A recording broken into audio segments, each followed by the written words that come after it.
атақты, текте емес. Ал мынау қарапайым жігіт саған лайықты емес. Иә, біз сені киімінен жел үрлеген жалы Жақыбайға тең көрмейміз.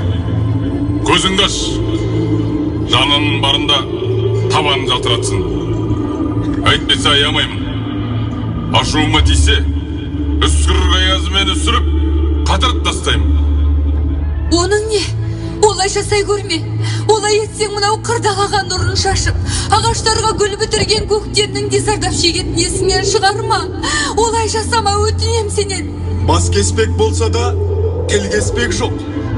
Менің де айтарым бар. Рұқсат етіңіз. Сөйле. Әрине.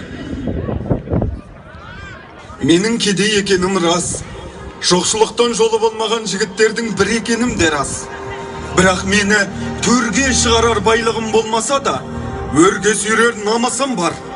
Шаттық пен бақыттың бағасын білем. Құласаң нардан құла демекші, мен үшін қол жетпес аспандағы ай секілді көктем сұлуға ғашық екенім де рас. Сөзге тоқтаған халықпыз. Қарындасыңыздың жүзінен шуақ көрем десеңіз, батаңызды беріңіз. Ал мені жау көрсеңіз, міне басым, алыңыз. Жоқ! Тоқта! Теңін тапсаң, қызды тегін бер демей ме? Қызға еркіндік берейік, таңдауын жасасын.